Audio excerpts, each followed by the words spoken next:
I grew up with a lot of fear. I had a lot of fear in my house. My parents were afraid of a lot of things. And I know that a lot of the fear I have came from that. So we live in one mind, right? And when we're kids, we're like really susceptible to what our parents say to us and stuff. And so, I remember my mother just standing on the beach looking at me while I was swimming, being sure that I was going to drown, that kind of stuff, or airplanes or whatever. But you know what I know? And this is what I've come to learn. And somebody said it to me a couple of Sundays ago when I was talking about some things in my life that I've overcome. And that is that I'm a DNA breaker. You can be a DNA breaker. That's what our evolution is all about right now.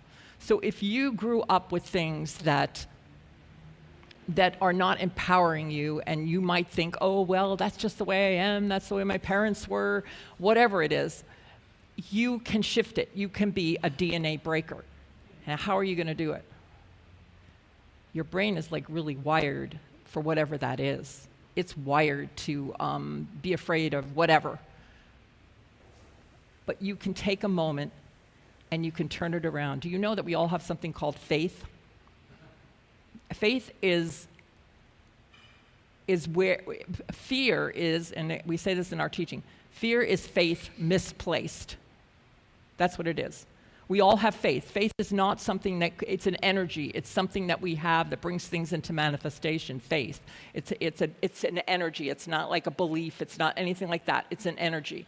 And we have faith. We all have it. But the question is, where are we putting our faith? Where are we putting our faith? Are we putting it in other people? Are we putting it in be afraid of this? That's faith in some kind of fear that you have. We all have faith. So the antidote, yes, to fear is to change it, to shift it to faith. And that's a big step, because you want to look at your outside conditions and say, oh, well, that's real.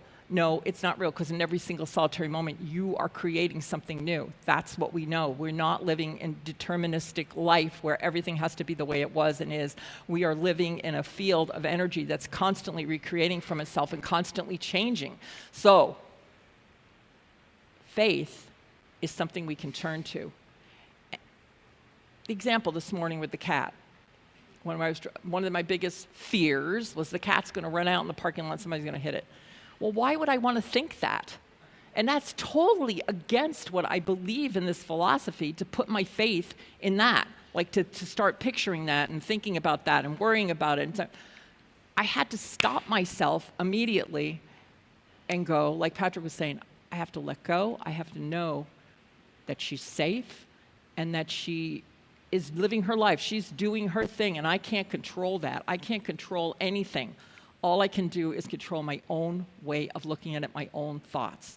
And so I turn to faith, that everything, and I always do that. I'm guided, I'm guarded, I'm protected. Diane said that in her treatment this morning before the service. I'm guided, I'm guarded, and I'm protected at all times.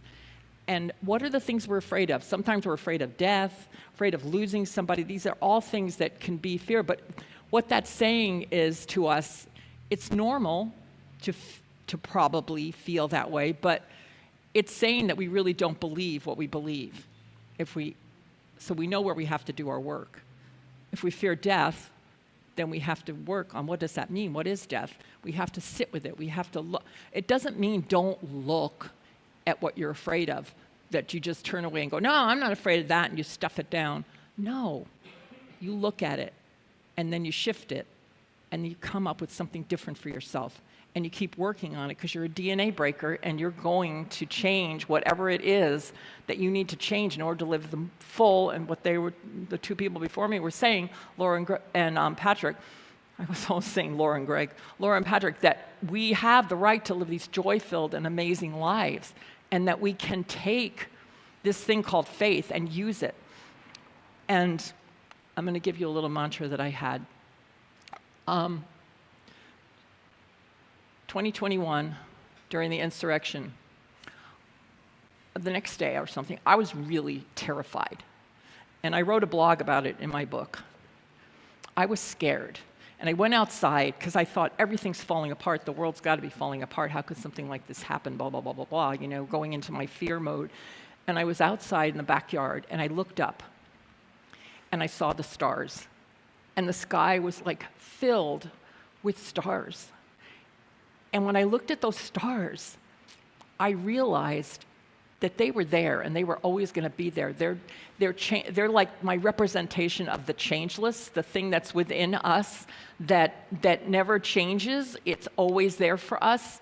It is the changeless. It's the ground of being. It is the very essence of who we are.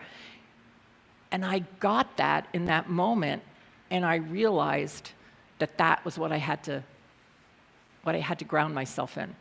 So whenever I would get afraid, I would say, look at the stars. Look at the stars.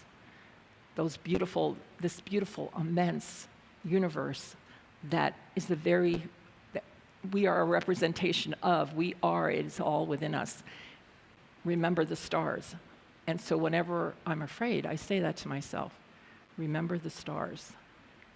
And if I have the opportunity to look at them, I know. But I know they're there even when the sun is out, right? They're still there because they never, ever go away. And neither does that place within us. It never, ever, ever goes away. So we have something we can turn to at all times. So remember the stars.